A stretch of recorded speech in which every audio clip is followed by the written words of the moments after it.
Barangay Bokyawan. Let's welcome contestant number 14, Barangay Bokyawan. Barangay Bokyawan is located at the northern part of Kiangan. Bounded on the north is Barangay Daligan and Barangay Lingay. On the west by the municipality of Hungduan, and on the south by Barangays Nagakadan and Barangay Hulungan.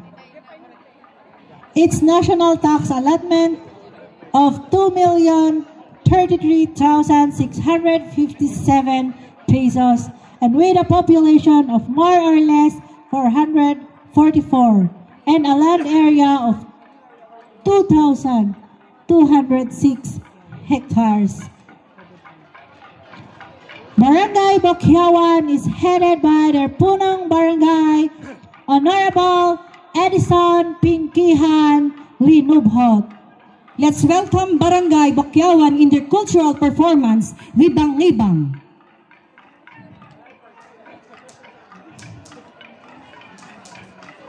Timer starts now. Barangay Bokyawan. Barangay Bokyawan is part of the tribal group of Kiangan called the Tuali tribe. And Barangay Bokyawan is very familiar in its performance as it is inherited from our ancestors. The primary role of the Bangibang was performed by a selection of sityo going toward the house of the aggrieved family when murder occurred in one member of the family. When Bangibang is celebrated, it means that the murdered person must give revenge to give justice to the casualty, either by one of the members of the family or even of a relative. Not only in terms of murder when Bangibang is performed by the Ifugaos. In other cases, Bangibang is also performed in some instances called Darung. This is also performed when sicknesses occurs to a family, or when a dead person has some kind to beg off and assured by the Mumbaki, hence Bangibang should be performed. Barangay Bokyawan, who is performing the Bangibang, is composed of 50 Bangibang members and 3 gong beaters, followed by the members of the Palipal and the different organizations.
na ito binigyan.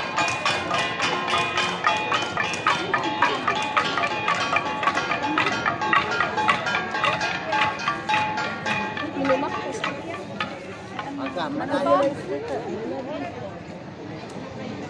Labi pa mo yung speaker dyan.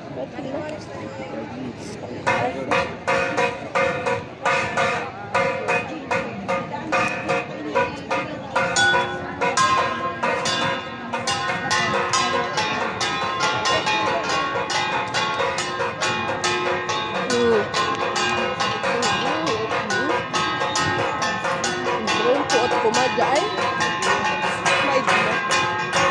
Akan wala nila mabot.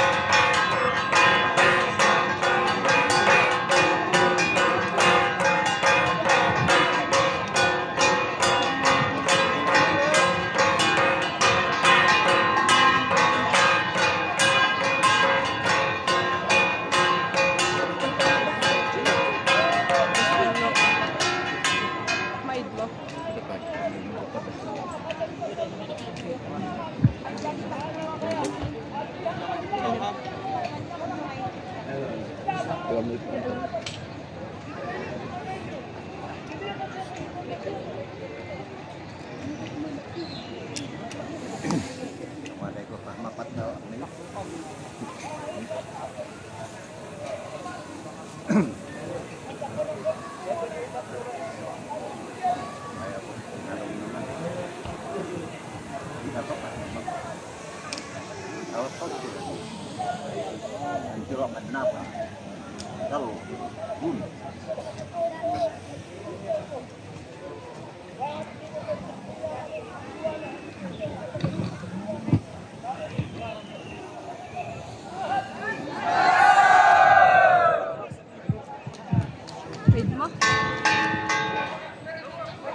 Thank you very much, Barangay Bokyawan, for that cultural performance.